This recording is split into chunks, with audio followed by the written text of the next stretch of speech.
My name is Joel Patrick, and I have a message for all you virtue-signaling white people out there. Please don't do this. And also, don't do this. And please, don't do this. See, if you know anything about history, you know that blackface is offensive, which means you should also know that you're not standing with black people to do it. That's not helping anything. Do you know what else isn't helping anything? Vandalizing the Lincoln Memorial.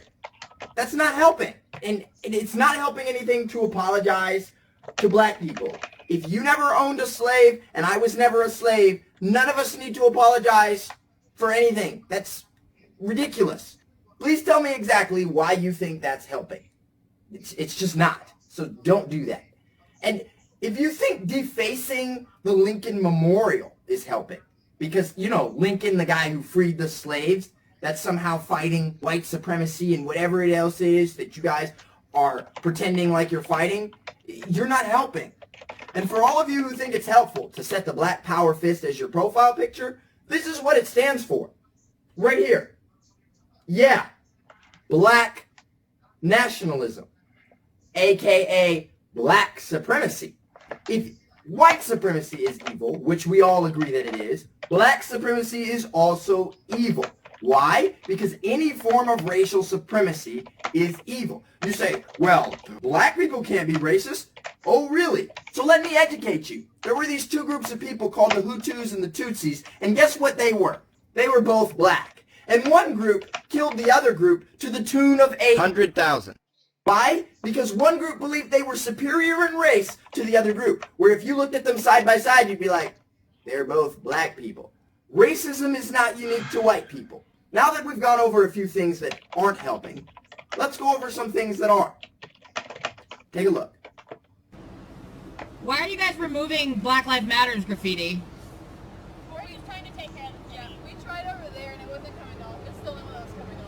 But why do you want that to come off? Well, I don't. This is a federal building. Yeah, it's just a vandalism. But so you don't care about black lives then? Because apparently now, cleaning is racist.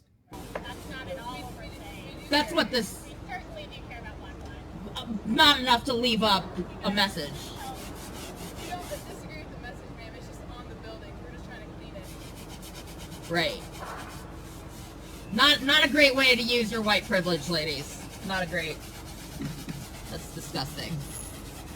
That person in the car was dumb enough to think that standing with black lives means leaving graffiti on the side of a building. Being black is not destroying property. That's not a characteristic of being black. And you're not standing with or helping black people to do those things. No one rioting helped black people in any way, shape, or form. In fact, they were destroying black businesses. That's not helping us. If you really want to help people, you don't need to make sure that they're a certain skin color. It's better to help people of lower socioeconomic status, regardless of their color, than it is to just help people based on their skin color. But let me give you a few tips.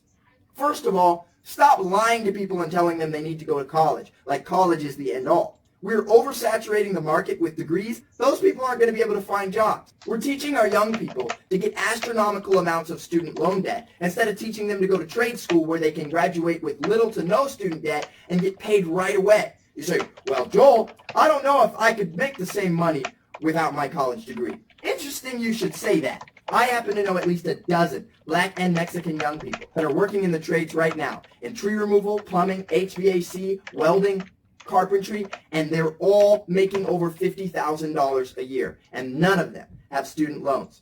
We need to stop setting unreasonable goals for young people and teaching young people in minority communities that they can be a rapper or a baller when the odds of that occurring are about the same as getting struck by lightning twice. We need to start teaching young people that they can get a job and that there's no shame in working with your hands. I don't need white people to feel sorry for me or to give me a job or to pump their fist in the air. I don't need that.